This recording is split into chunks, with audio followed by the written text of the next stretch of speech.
Hey, all you stuck-up, half-witted, scruffy-looking nerf herders. Welcome to this week's episode of Faking Star Wars Radio. We are the only official podcast of FakingStarWars.net. We got a great show for you all today. We will discuss the fan remake of Episode 8, The Last Jedi, take a look at a contentious poll about Lucasfilm's CEO President Kathleen Kennedy, and discuss some hot leaks for Star Wars Episode 9. Plus, we'll have Duel of the Fakes, a tweet of the week, and some other fun stuff, so don't go away. With me, as always, is IG-69. Hello, everybody. Duel of the Fakes. Duel of the Fakes.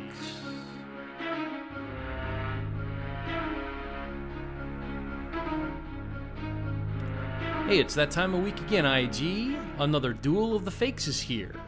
Great. I anticipate these as much as my next colonoscopy. Well, yeah, I hope you don't have to go through that one again. Man, that was messy. This week is all about Star Wars technology. Here's how it works. I'll rattle off 3 news stories, and these should all be genuine, fake Star Wars news. However, one of them is actually a real piece of Star Wars-related news. It's just pretending to be fake. You got it? I'm aware of the concept. Well, this should be easy for you now, IG. You're 0 for 2, so are you ready this time? You sure? Sure. Do you want to put money on it? No. Smart man. No. Okay, first up, scientists have developed Star Wars lasers that can burn targets within half a mile. Mm-hmm. Okay. The second story that may or may not be fake is Galaxy's Edge, which is the new Disney's theme park, Star Wars-related theme park feature, will have land speeders that utilize hydrofoil technology to transport guests throughout the park. Okay. Sounds awesome. Wait, hydrofoil as in the airbags? I suppose. I mean, I'm not sure how they're going to do it. I'm assuming it's some way to sort of conceal that there's gerbils underneath driving the land speeders around with the 400-pound neckbeards eating pizza. But, okay. Yeah, those poor gerbils. Yeah. And last but not least, our third story, to commemorate The Last Jedi's release on digital video and Blu-ray, Google programmers added a controversial new Star Wars Easter egg for its Alexa digital assistant. Mm-hmm. So if you say the mashup word for the Kylo Ren Rey romance, if you say the term Reylo, which we all know, apparently Alexa will play audio from one of the duo's Force calls, like in the film. So when they kind of had that Force mashup and the Force connected them, it's going to play audio from one of the scenes. When Snoke was pulling the strings. Right, okay. Yeah. That's quite cool. Reylo. Mm-hmm. It's like a telephone call, I guess. I'm going to go with lasers. Okay, so you think that the laser thing is the real fake story? Well, I think as I read something about them actually developing decent laser technology a while back, so I'm all right. Okay. Well, since you've had such a horrible time the last few Duel of the Fakes, would you like a little bit more background on each story before you decide? Sure, why not? Okay. Regarding the Galaxy Edge story with the hydrofoil technology, Star Wars Galaxy Edge. It's a way to bring you back to your loved ones. And actually, Disney has also added a hologram technology where you give them a picture of someone before the experience. And actually, at some point at the end of the journey, you might encounter them in like a Force ghost form. So that's quite cool. They've thought of everything, really. I think that technology does exist. However, letting tourists drive hydrofoils would be extraordinarily dangerous, and they would make Disney liable for a lot of probably horrible accidents. Well, maybe so. Yeah. That's my feeling on that one. I mean, that's very existent technology. It's just anytime you go to a park, you're on a track. You're not really allowed to drive yourself. Well, I'm not sure you'd be driving yourself. It might be automated, or there might be some guy dressed up in a Mickey Mouse Darth Vader costume driving you around, maybe. That's not stated, and if you were in it without someone driving for you, you'd be on a track, which you wouldn't need a hydrofoil for. You would just kind of have a bar stuck to a track. Right. Okay, so you're not going for number 2. I'm not going to go for number 2. All right, so then it's between number 1, which is the Chinese laser thing, and number 3, which is the Alexa. Wait, Chinese laser or it's an American laser? It's a Chinese company. Oh. And yeah, that's the story here. So. Yeah, it says that scientists have developed, lasers that can burn targets within a mile. Or half a mile. Half a mile. Yeah, but see, that's almost already, like even from like the ones that used to cut steel or stuff like that, they already have lasers that can do that, and I know that they do have like a type of technology that can sort of, it doesn't look like the laser because you can't see it like a red beam hitting you, but they do have lasers that can kind of screw you up. Okay. So you're going for number 1 or number 3? Well, what's the additional information on number 3? Well, I don't want to give you too much because I'm afraid I might give it away. So, I gave you number 2 just as a hint. Okay, well, I'm going to go. So wait, number 3 reminder was? About Alexa responding when you say Raylo with a bit of audio from The Last Jedi as part of the Blu-ray promotion. I just wouldn't find that to be fun. So I'm going to go with number 1. I'll stick with number 1. Yeah, okay. The lasers. All right. Good job sticking with number 1 because that is the real fake story. It's true. Actually, it's called the ZKZM 500, and I was reading that it can actually fire 1,000 imperceptible laser beams that last up to 2 seconds. Wow. So you're right. This technology does exist. So finally, people can live out Star Wars in reality. Except there's no pew-pew sound when you do it. That's true. We don't need the movies anymore. No. So I guess that can stop the complaints about all the movies. Well, also, that's a good thing. Have they found a way to put it into some sort of portable handheld device that maybe develops a laser beam that only goes a specific distance out of that handheld device? Right. I don't know. Just thinking that would be really awesome. What they've said is, so I guess the scientists who developed this said that the lasers can burn through clothes in just like a split second. So that could be good if you're like a I'm warrior. already hot enough to do that. Yeah. So the Chinese government has categorized this as a non-lethal weapon, and I'm not sure. How many weapons are non-lethal? Quite a few actually. They have different sound ones, and of course, like the beanbags that they shoot out of shotguns and stuff like that. Oh, right. Okay. Yeah, that makes sense. I have been hit with those before, so yeah. You've had. Yeah, how many times have you been tased? At least a dozen this week. Sure. It's your own fault. Stop resisting, Stormduper. Stop resisting. It's almost to the point now where I just have some electrodes set up on my nipples, and so I just say hook in whenever they come up to me. I can tell.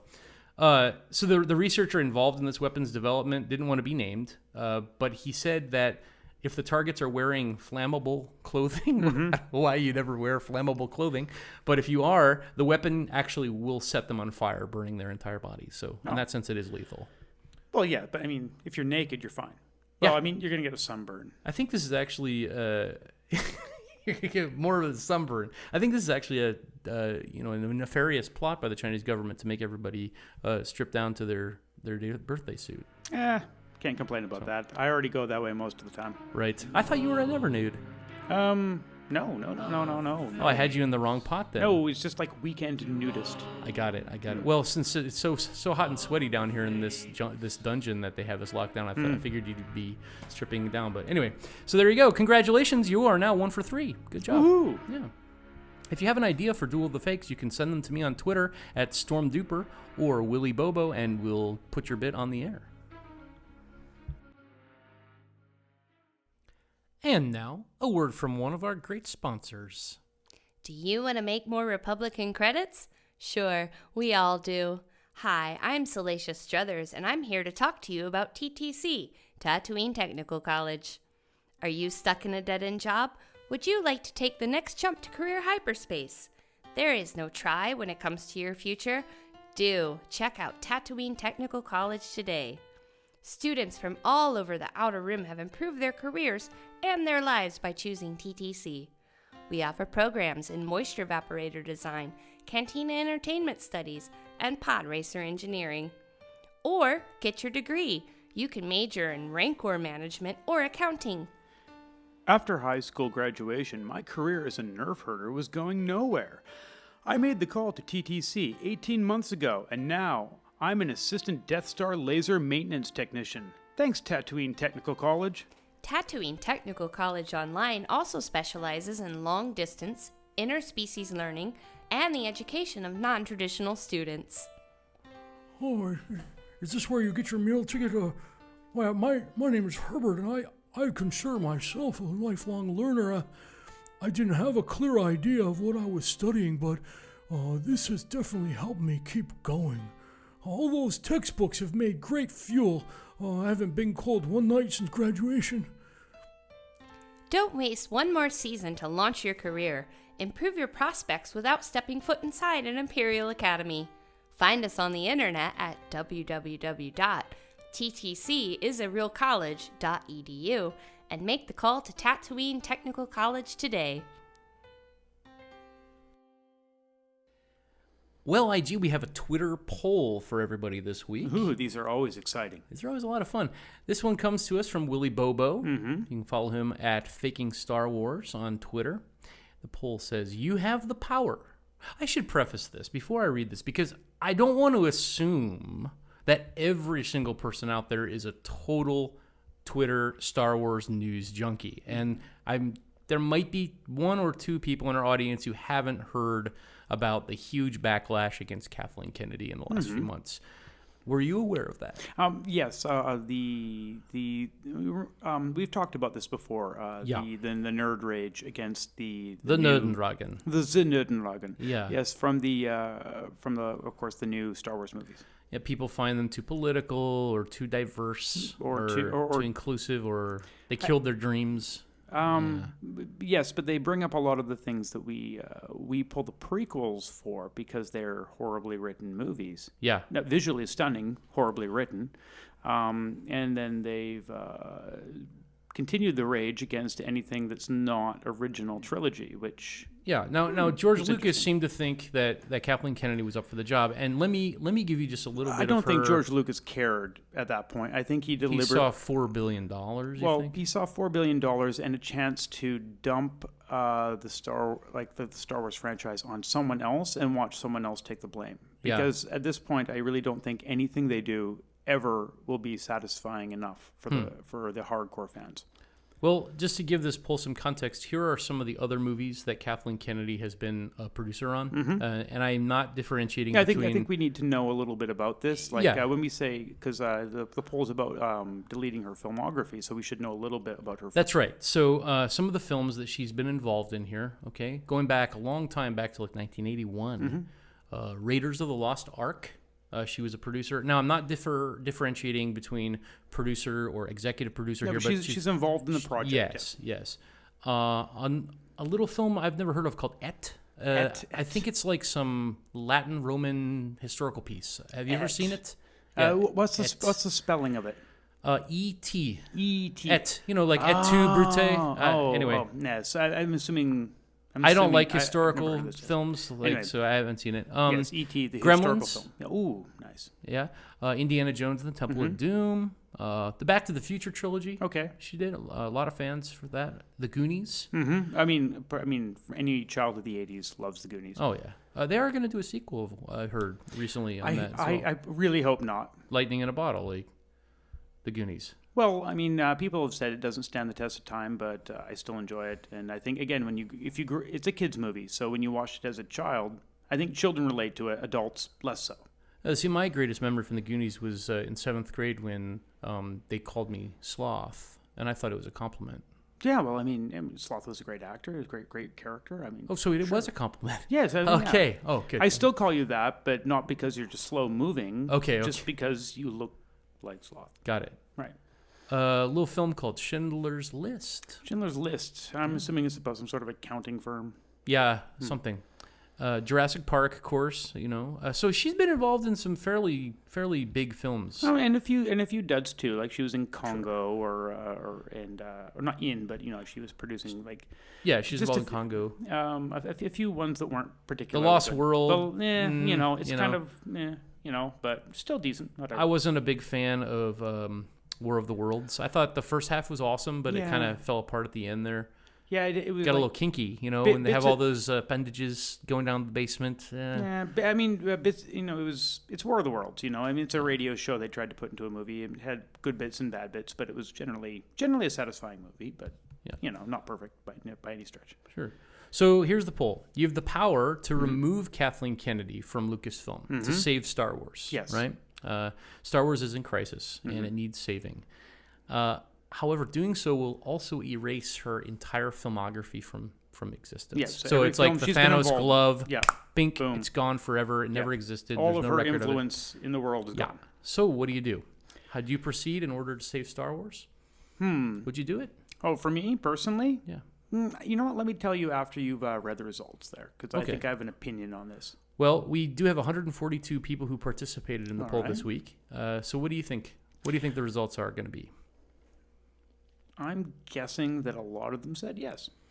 You know, they did. I actually thought it would be more of a landslide, but it was only 60% saying yes, they would. So 60% would get rid of all of the Indiana Jones franchise and everything else in order to save Star Wars. That's right. Now, keep in mind, this is predicated on the fact that anyone else could save Star Wars, which, I mean, let's be honest, how many people have screwed it up now? I mean, we have a long list now of people that have screwed up Star Wars. So it may simply be that making other Star Wars films just isn't going to work. That's another possibility no one's considered. Yeah, Stormtrooper, I think we both agree that Star Wars is not just a movie. It's something that has captured the imagination of people in a way that no other film or film series has ever done. I didn't know there was anything besides it. I mean, you say just a movie, but for me, that's all there is. No, it's my life and blood. It's clear. Like, I mean, obviously we do this. You know, we take our free time to do this, and we care about the franchise. You're not getting paid? Yeah. No, we are. Right. So... I'm sorry. There's been a terrible mistake. Unless you've been getting all those free coffees and I've not been receiving any share. But I'm not sure. I didn't try to pull one over on you. But sorry.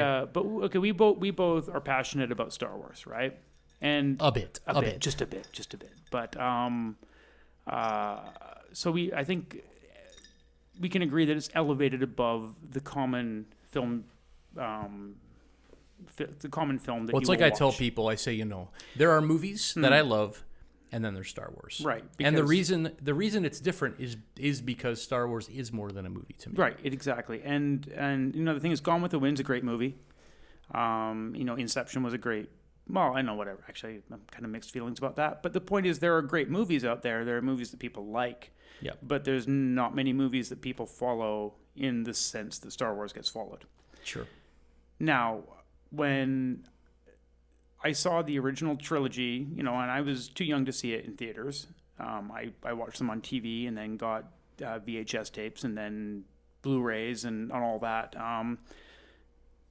Those are kind of lightning in a bottle. I feel that the magic of those it's a perfectly told story, but almost by accident because they didn't have a fully fleshed out universe at the time, and it went through a number of directors and a number of hands, and it was a project that was an amalgamation of different minds coming together to form this really great product. Sure. However, when they created the prequels, they basically tried to George Lucas tried to erase the other visions that had helped make the Star Wars universe and just focus it on that original idea that he had and tried to flesh it out a bit more for us. We didn't like that because it was a rushed, lazy, poorly written product that completely went against everything that had happened in the other movies. Many of the decisions in the original series, George Lucas didn't have wasn't fond of. He didn't appreciate the way the other directors had taken the story. Even though you're saying that the fact that like Boba Fett died, for example, or something like that. But this is not just in the prequel thing, because in the prequels they don't deal with Boba Fett. Well, they sort of do. I mean, he's there as a kid, and they made him a clone for some reason because whatever. C-3PO was made by Darth Vader. Fine. When people complain that the prequels ruined Star Wars, they have a point of you have a great story, and then they took the most mundane details of like who cares what factory or where C-3PO came from. It's not important, but that detail was then explained in the stupidest fashion possible. But then we have these new movies. I've noticed you have a little bit of animosity against the whole Anakin Star Wars as the maker with C-3PO. I think I've heard you mention it at least twice. There were so many other ways that entire series could have been handled in a logical way. And, I have a story of going to see the first showing Like the amount of time and effort I took for me to see the very first showing of The Phantom Menace. Like I did that out of love for the movies, and then I still had hope for it before I saw Attack of the Clones. And yet, anyway, we got that final product, and there's nothing we can do about that. These new movies are not the works of art that the original trilogy was. They're different. They're different, but they are fun movies with likable characters, and I'm never going to say that they have that same magic, but that they don't ruin the magic of the original. That's the question, right? Can something that was good in the past still be good because something else came later that was different? Right, but this is it's kind of like... but this is where a prequel can ruin something because it actually influences the story that came first. Right, but it's like if you order a pepperoni pizza, for example, and it's really, really delicious. Mm-hmm. And then that pizza shop decides to start serving a different kind of pizza. Mm-hmm. And when you eat that pizza, it has a different flavor, and it's not the same. And so you don't like that pizza anymore. Well, but you can still order the pepperoni. Well, this is why I don't like Lucas's... Well, I still do order pepperoni not releasing the original series in its original version, because a lot of the people who love Star Wars just want to have an updated technological method of viewing the original movie that they like. So you're basically saying that Kathleen Kennedy should release the originals, and if she did that... Oh my God, that would be amazing. But I don't think she's got that decision. I think... Well, she is the CEO of Lucasfilm. I mean, she could do it, right? I think George What's stopping her? George would stop that. However... I don't think he has any say now. I think he still controls his original products in that sense. I mean, because they're still updating, like digitally screwing with all of the originals. So I think the problem is, like, the new ones maybe aren't up to par for some people. Yeah. But some people loathe them. But also, like, I'm also a Star Trek fan, and I had to watch the way they redid Star Trek movies, for the Captain Kirk version, right? And it's nothing like the originals. But I can still put that aside and say I enjoyed this as a movie. I just don't think it's true to the original vision of Gene Roddenberry and the original series. No. What's that like when you can just put that in your mind as it's just a movie? What is that feeling? Do you need to take medicine for that, or how does that work? No. Okay. Again, we talked about the Star Wars original series as being more than just a movie. However, I can take the Force Awakens and Last Jedi and enjoy the movies, because I didn't watch them and say, oh, I hated this. I'm not freaking out about pink hair. I'm not freaking out about Admiral Akbar dying. I mean, for God's sake, he was in a tiny bit of one movie. Well, like when I watched The Force Awakens, the whole time I was very well aware that there was no Jar Jar Binks in it, but I enjoyed it in spite of that fact. Like, I was okay with that. How happy were we when The Force Awakens came out and it just didn't completely suck? Yeah, definitely. All we wanted was just a movie that didn't make us feel awful while we watched it. Yeah. Because as Star Wars fans, we're going to watch it. And when you shove a horrible, stupid movie in front of us, we're going to watch it, and we're paying to see something that is substandard, but we're going to pay to do that anyway. And how nice is it to see a movie that doesn't completely just take our money and, I have to keep this PG, shall we say, spit in my face. Sure, I think that's a good way to describe it. So these movies are not perfect. They have some horrible flaws and some stupid ideas, but all of them have. And maybe they'll never recapture the magic of that original series.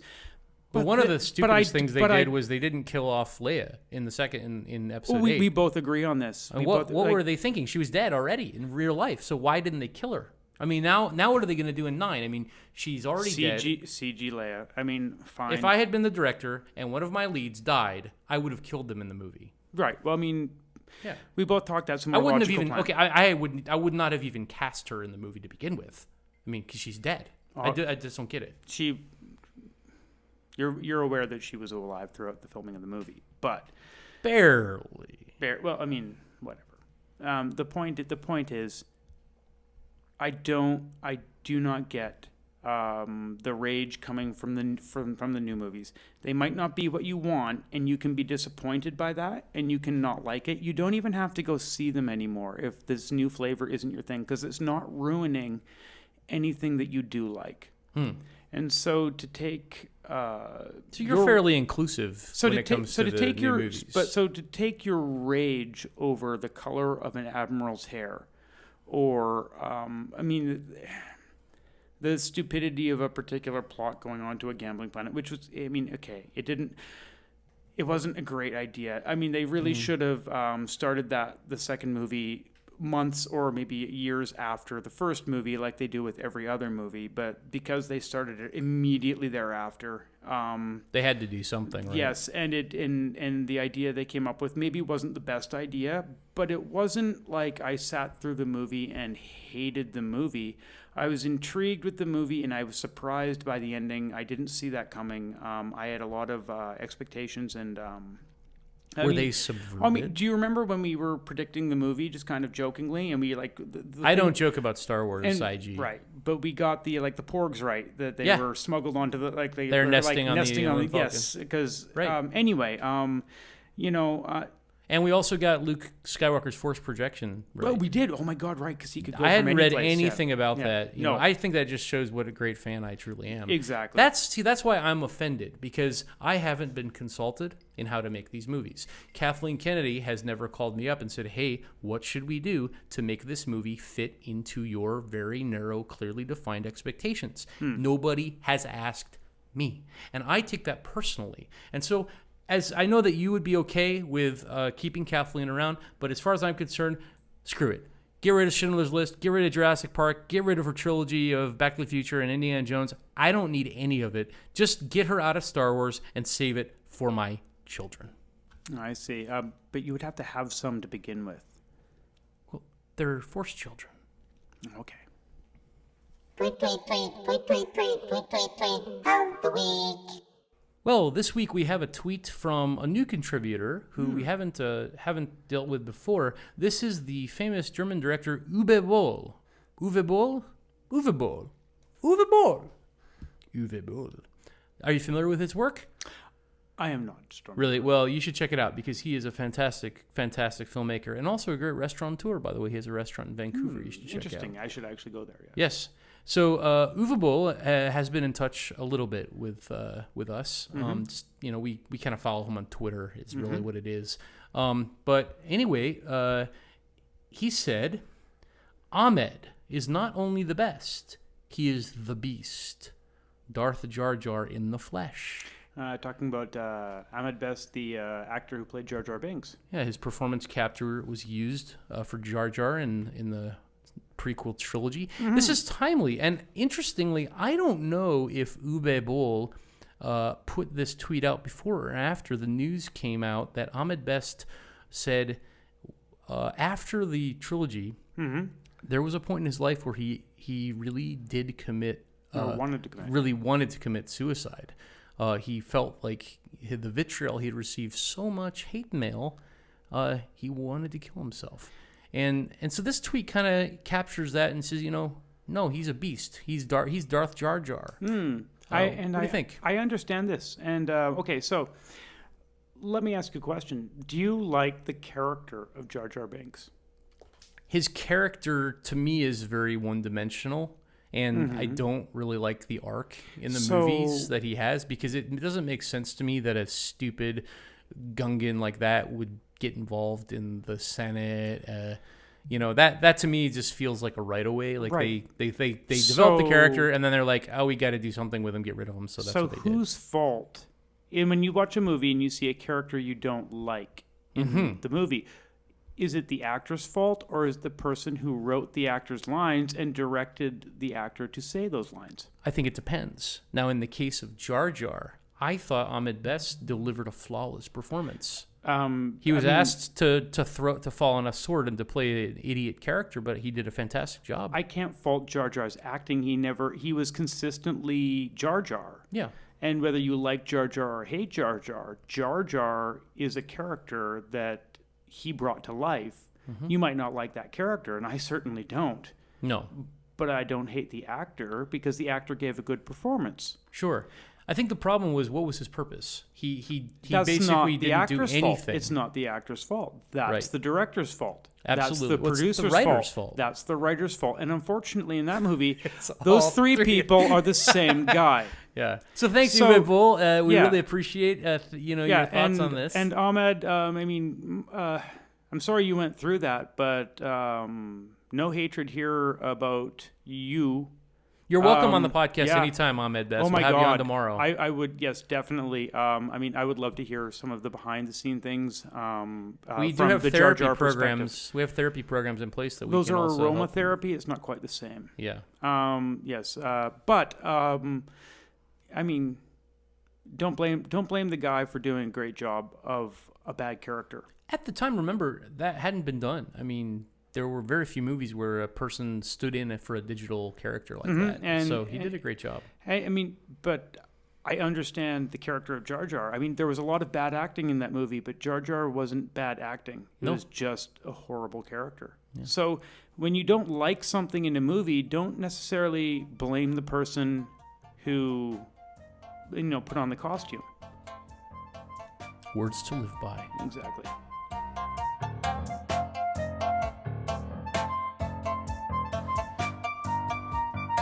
IG, the biggest story probably the last few weeks in the Twitterverse, the Star Wars Twitterverse, has been this new website.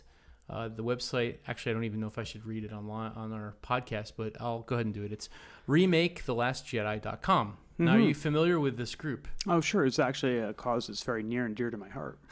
Yeah. So there's a huge Twitter movement. A lot of people, shall I say, threatening to remake The Last Jedi or trying to remake The Last Jedi? Pleading to make remake The Last Jedi? Yeah. So they've got the organization. They have the mouthpiece. And they claim to have the money. Oh. And so they're trying to go ahead and actually raise more money? Well, I don't really get it. How much money do they have already? Well, according to the website, they have right now $401,770,510. Wow, because, as an eccentric millionaire, I personally already donated $400 million to that site. Oh, so you're the reason for this? Yeah. Okay. Well, now I'm glad we got that straightened out because I was a little bit confused why they were still asking for money because, I think every Star Wars film has come under $250 million at least, so. Yeah, but we really want to make this one awesome. Yeah, exactly. Now, and definitely after the movie's made, I am good for the money. So, why do you think now for this movie and not any other Star Wars movies? We've seen some, pretty stinky Star Wars films over the years. My personal favorite for worst is Attack of the Clones. Didn't hear a scratch for a remake. Nothing about remaking the prequels. Nothing about remaking Rogue One, or even the Clone Wars animated film. Why The Last Jedi? I'm not entirely certain. I think, some people weren't happy with the way Luke was dealt with, but I've always kind of wondered about, which fans are angry at the new movies. Are these the fans of the prequels, or are these the guys who just, are fans of the originals? I'm not 100% certain. It's strange. It seems to me that people who like the prequels seem to be the ones who hate The Last Jedi.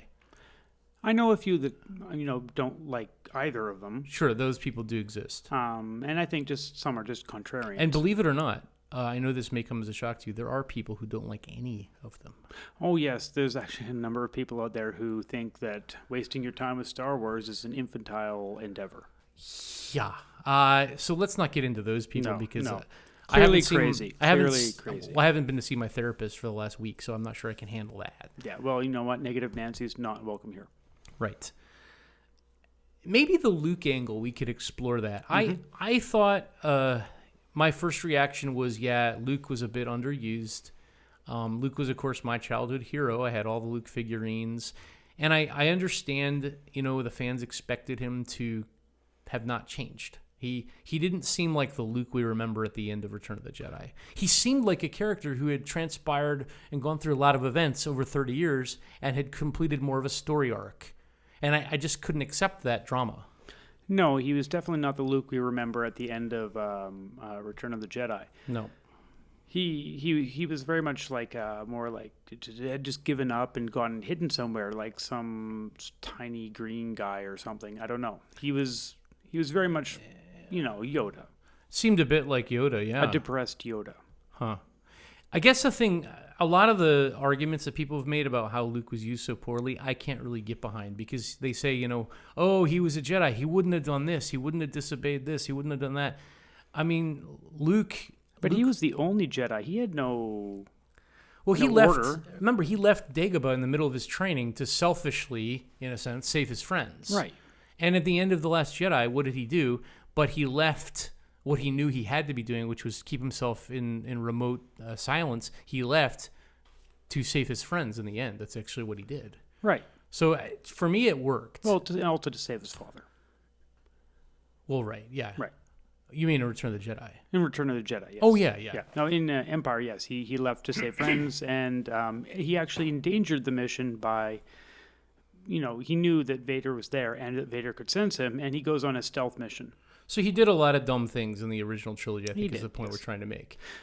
Luke is a little bumbling. Right, and he was untrained. And, he's not perfect. Unsure. No. So I think that fans somehow expected him to be like Obi-Wan Kenobi, can do no wrong, maybe. And then when they didn't get that, they got really irritated. Yeah, I can see how people would feel that he was sort of underutilized and he wasn't as amazing he should. Maybe, okay, personally, I wanted him to take a more active role. Okay. Maybe be less unwilling to train Rey and to maybe do some more personally heroic action against the First Order. I mean, I knew they were going to kill him. Sure. That was he was never going to make it. None of the original cast are making it out of the movie. In Star Wars, once you reach a certain age, you get killed by the Empire or whoever the evil is at the time. So, this is the way of things. Yeah, the way of the Force. It is known. I mean, Yoda himself said that, right? I'm pretty sure. So why do fans expect anything different from Luke Skywalker in The Last Jedi? I don't understand why people are so pissed off about that. I think it's because he had just kind of given up and lost all hope. But then so did everyone else. It really seems like most of the heroes from the movies are either died when they were young or when they got old, just kind of hermited themselves. I think that's a common theme. You get old, you get detached.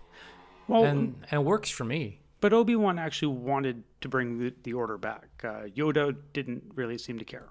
I mean, he did, but he's too old to do the training, and even though there was literally nobody else.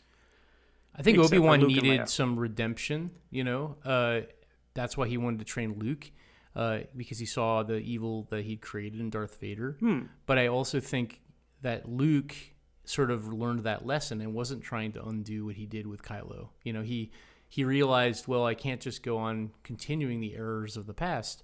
He was, in that sense, like the best Jedi there ever was, because he wasn't trying to control everything in that sense. No, and obviously, once it was hard. It would have been really hard to write the scenes for Luke, because it's either would have been considered really cliche, or it was going to be disappointing. There was really no way to win on that. And also there would have been too many storylines, because already we have to follow the story of the new characters. And I guess people didn't like them, but for what it's worth, they were set up fairly well in The Force Awakens. And if you believe in writing good drama at all, you have to follow those character arcs through. Right.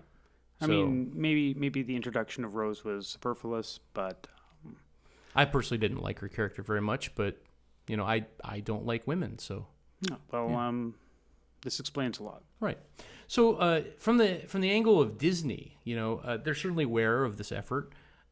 I mean, they're not shaking in their shoes here. They own the property. It's not going to happen without their support. But the website has said. So you go on the website. Have you been on the website? I have briefly perused it, yes. So you go on there, you type in any email address at all. I mean, it could be real, it could be fake. And I'm doing it right now. I'm typing in my email address, and it says to choose your pledge total. I'm actually pledging money to this website right now to remake The Last Jedi, and I can pledge up to $10,000. And I actually do this every day. Every day I get up in the morning and I pledge $10,000 to this initiative. Yeah, but you're only at like a maximum of 1,077,000. I'm already at 400 mil. I'm clearly winning this fight. Right, but do you think that has anything to do with why they seem to have raised so much money, and why did you give them so much? Well, honestly, I just like to troll. Okay, so wait, you're saying that this whole action is just a troll job? It is not real. It's all fake. Obviously, how can you make a movie without the rights to make the movie?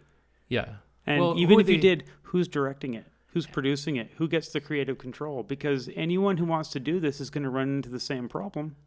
Yeah. I mean, okay, let's just imagine that this happens. What movie do you want to see? Yeah, well, see, that's what I want to see. The poster that came out for the movie is exactly what I want to see. Luke Skywalker with ripped, greasy, buttery abs. Okay, like hot dinner rolls, and man. like a dirty, hairy gun. Ray is in the kitchen actually making space cakes. And I have fantasized about that a lot. And there is an actual triangle Death Star, like 3 Death Stars put together, lined up, flying through space. So, yeah, it's what I want to see. I do want to see this movie. So, well, I mean, we all want to see this movie. Yeah. Do you think? Here's the other thing. I was thinking. A lot of angry fans, a lot of upset fans. What if somebody came along and they started their own website here with the same kind of pledging algorithm, where you can go on, put an email address, totally anonymous, and donate as much money as you want.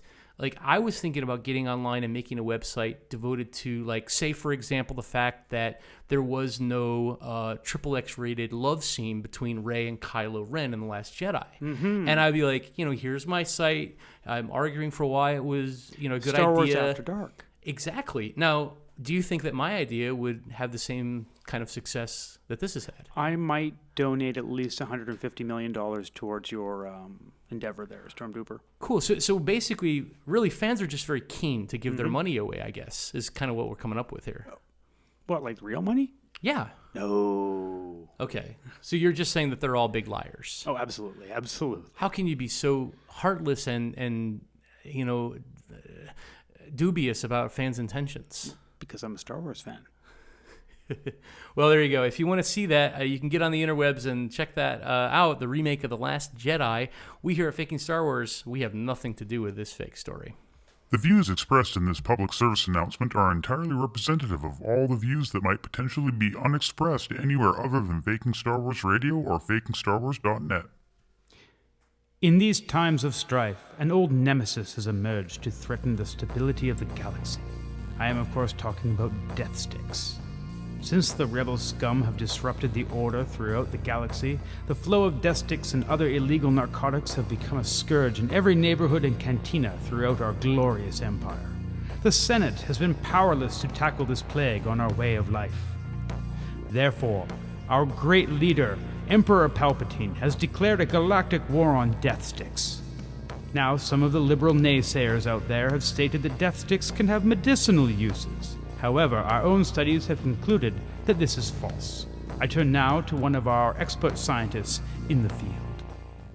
Guten Tag. I am Dr. Wilhelm Bobofreud from the Grand Moff Tarkin Narcotics and Chemical Castration Research Facility. After spending decades, billions of credits, and much personal experimentation on the effects of death sticks, we have scientifically determined that death sticks are bad, okay? Also, the best way to avoid the effects of death sticks is to simply say no to them. But in these dark times, there is hope. If you or someone you love has fallen under the influences of death sticks, please report yourself or them to the nearest Imperial Re-Education Center.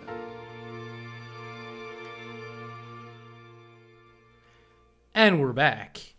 This week we have something a little special in here in the studio. Besides myself, Storm Duper and IG-69, we have Jemma Fett. Thanks for joining us again in the studio, Jemma. I'm not Jemma Fett. I'm Jemma the Hutt.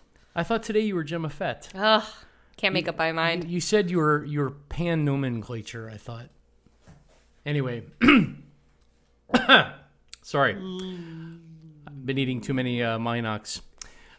We have a leak ladies and gentlemen. This is a bona fide, possibly true, possibly fake leak. We'll be the harsh judge of that. Yes.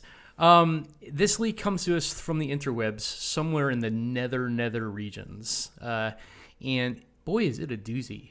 The guy who posted this actually produced one of the nearest to accurate leaks for Star Wars The Last Jedi. So there's reason to believe this has some potential to be true. Well, the nether regions are where all the good leaks come from. Yes, especially my nether regions.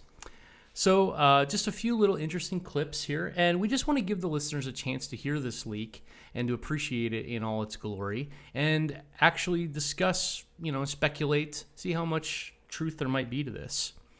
So it starts with 5 years after The Last Jedi, starts like A New Hope or Return of the Jedi, okay, with C-3PO, R2-D2, and BB-8 wandering through the Tatooine desert. So similar to New Hope, Return of the Jedi, I guess.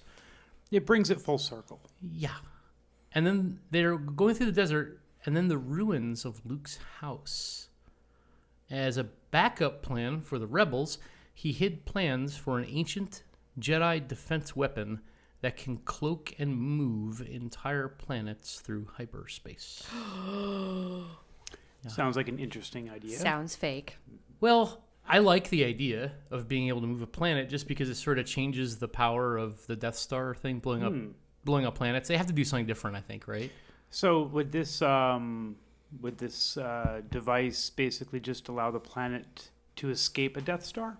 I think so. I mean, it cloaks it so it can't be seen. So, yeah. What do you think of the likelihood that this is real? I feel like, if they could move a planet, they might move it to the wrong place. Too close to the sun or another sun, or too far, and everybody freezes or bakes. And fake. Yeah. I mean, they don't usually get into the technicalities of things like this in Star Wars. I mean, it's science fantasy, not science fiction. Science fiction still has rules. Science fantasy, Jemma. So for me, that part is okay. I can accept that part of it. What do you think about? I think it would just change the appearance of the planet. So, for example, if it was a little bit closer, it might be turned into a desert world. A little bit further away, turn into an ice world. Or right in the distance, turn it into a forest world. So Tatooine could suddenly become lush and full of life. Well, it could be. That would be interesting, redemptive, if you look at it from that perspective. Actually, the thing about Which would cause all life currently on the planet to die. But. Right. They couldn't stand the humidity.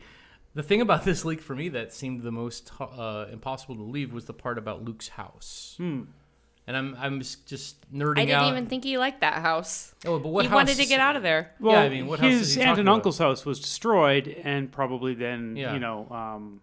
taken over by someone else at some point, probably rebuilt. But I know in some of the fan fiction that he went back to Obi-Wan's house to reconstruct his green lightsaber. Yeah, well, that's actually in some of the cuts from Return of the Jedi. Actually, they did do a scene of him building and completing the green lightsaber. And so I think that is canon that he went back to Ben's house. I'm not sure if it's Ben's house or just a hovel of sorts. I thought it was Ben's house because Ben had a forge there that could do the kyber crystals. No, that would make sense. So the part about it being Luke's house, for me, I'm not so happy about that. I don't think that's real, but it could be. There could be some truth to the cloaking bit. That would be interesting. What color milk do you think would be there? Ooh. Well, hitherto we've heard purple. I think purple is the rumor, yes. Yeah. So getting on with this leak, there's a few other things I'm going to skip over, but it's a Snoke is alive. Of course. Big spoiler, sorry about that. But in a regenerative chamber and is extremely weak. That's usually what happens after you get sliced in half. Well, I mean, that's what happened to Darth Maul. So did they give him a robot upper half or a robot lower half? I don't know. It turns out that he's been teaching Kylo since The Last Jedi as well. The First Order has swelled in size, practically enslaving the entire galaxy, with what looks like military concentration camps set up on different worlds. It's very ambitious for a 5-year plan. I think, but that's sort of where they want the First Order to go. I think it's going to be, clearly at the end of The Last Jedi, there's not much holding them at bay. So that's believable for me. The concentration camp part, meh. I don't know, but they are basically Nazis in space. Right. So I'm very effective. So far, I'm saying about 80%. I think most of this sounds pretty credible. Snoke is alive, though. That's the one thing I'm not happy about. Well, Abrams, put Snoke in there, and then he was removed, so Abrams is taking over again, so he might want Snoke back. And if Darth Maul can be cut in half and fall down a shaft thousands and thousands of feet and live, why not Snoke? But Snoke teaching Kylo? What's up with that? Maybe against his will. Ooh, because I didn't think those two got along. That was my impression. Is it possible that, I have seen the movie only 19 times. Is it possible that in The Last Jedi, Snoke is not aware who controlled the lightsaber to kill him? Could that be a possibility? Because the first time I saw it, I thought it was vague, actually. I had to watch it again to realize that it's definitely Kylo, because after it happened, I thought, wait a minute, is it possible that Rey is the one who did it? So maybe that's what Snoke thinks. Or perhaps it was all part of Snoke's plan. To get cut in half. Yes. Okay. So Kylo and he had conferred on this from the very beginning. Oh, absolutely. It's just all part of one master plan. Brilliant master plan. Okay. So it says that the droids recover the plans and Poe brings them back to Naboo. So Why? Well, let me get to it. The rebellion is now based on Naboo. See, Abrams did say he's going to bring it full circle. And there's really cool... the person writing this, really cool scenes. That's very descriptive. That alone, for me, lends this a lot of credibility that they said really cool scenes, right? And Naboo has very cool places to film cool scenes. Yeah, so really cool scenes of the Naboo temples all run down and overgrown with vines.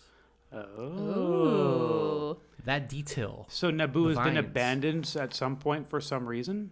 Maybe the Gungans and the Naboo had a falling out, Oh. per se. I would only be excited about this whole thing if we can say Naboo like Natalie Portman as Padme. Naboo. We must... Naboo. Yeah. Well, does that mean maybe Natalie Portman will be back for I this hope one? not. As a Force ghost? Hopefully. There has the ever... Did she regain the will to live after she was in the grave? Well, and the other thing is they've been trying to be very culturally inclusive. There's never been a female Force ghost in Star Wars, the main... They need one then. The main canon films. I guess Yaddle, but nah. She's not been a Force ghost. No, she hasn't. But I'm trying to think of female Jedi masters. And Natalie Portman had no ability to use the Force or was a Jedi. But I don't think.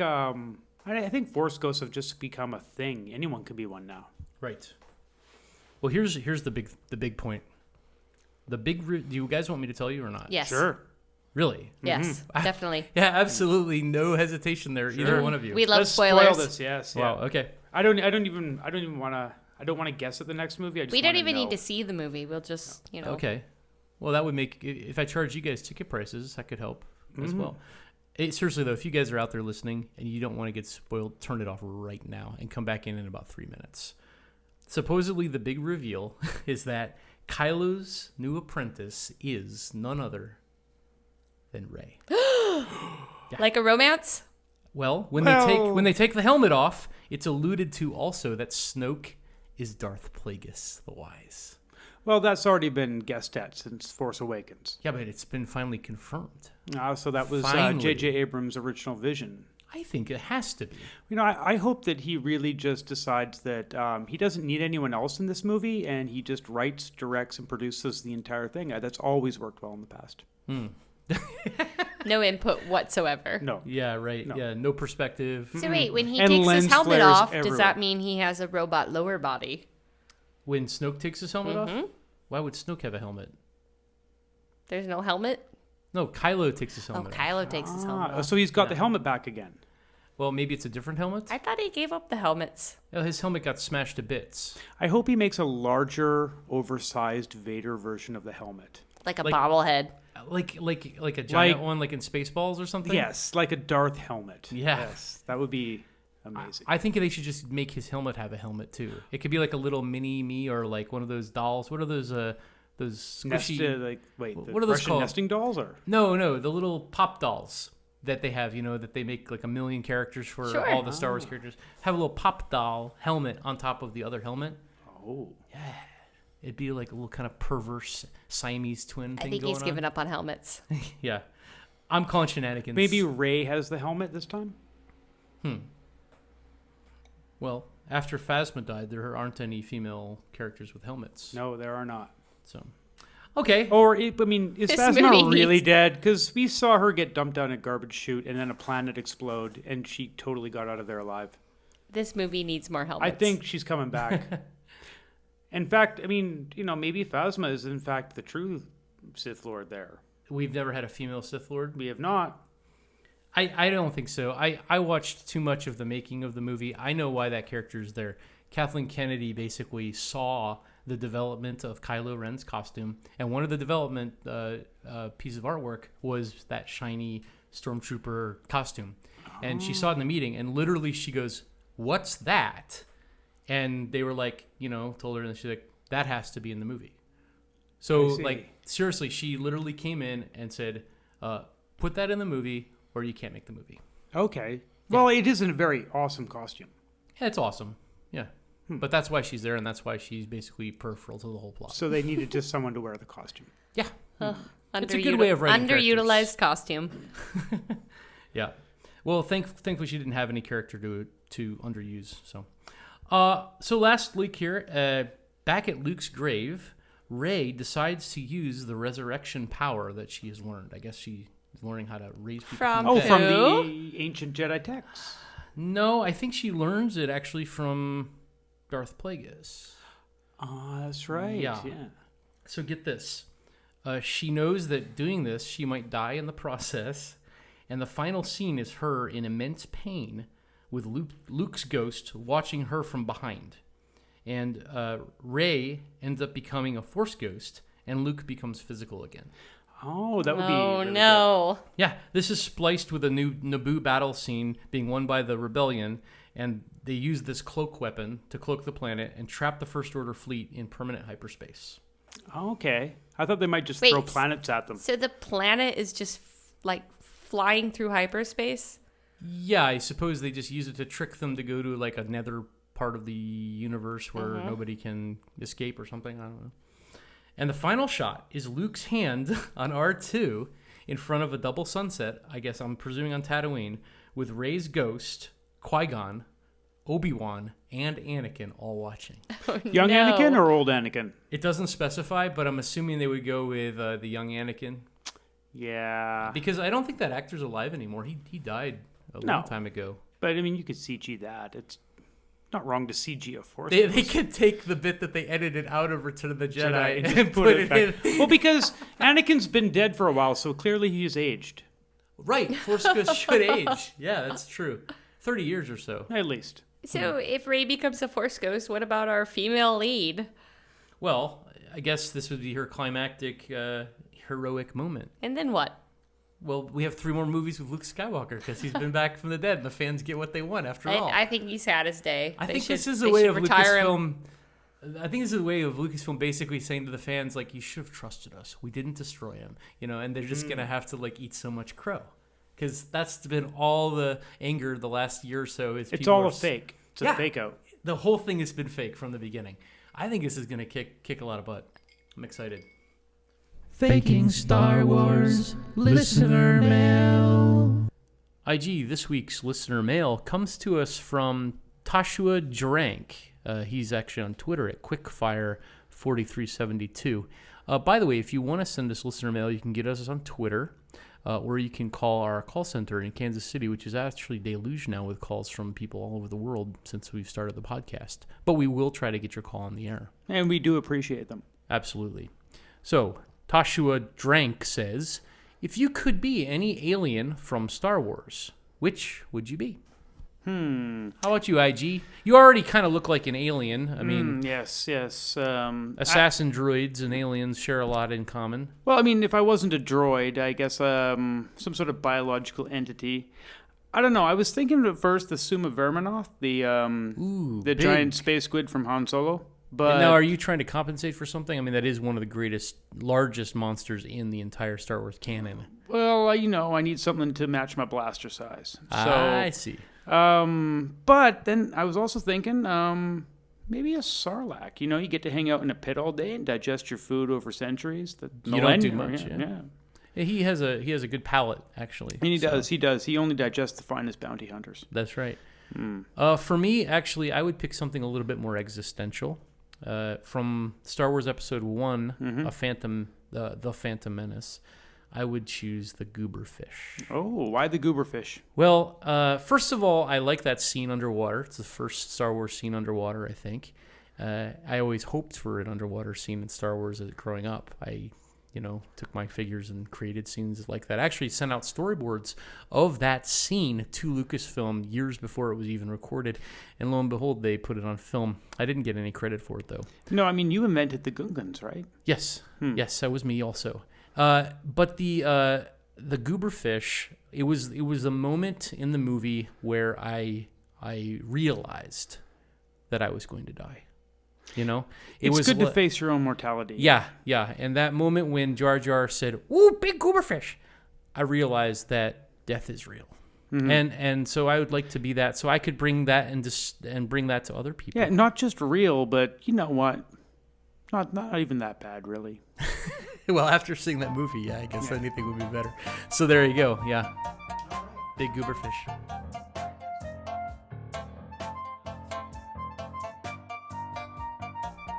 Hey, IG, that was a fantastic show this week. I am exhausted. Excellent as always. Oh, man. Well, tell the listeners where they can find us.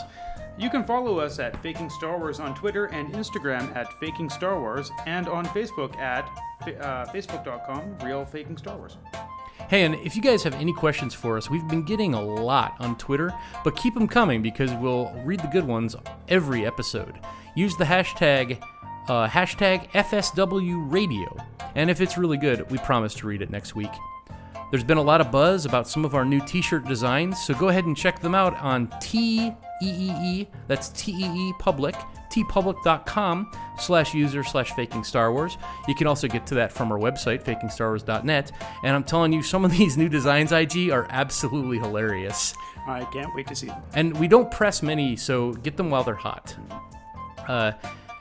IG, you can follow me at Duper Storm, and I know that people out there in the Twitter sphere are looking for a way to follow you. It's been quite a thing the last few weeks. I think I've repeated, I don't prefer to be followed. Just wait outside my window in the bushes like a normal person. Okay. If you like what you hear and want to give us a hand, please support us at www.ko-fi.com.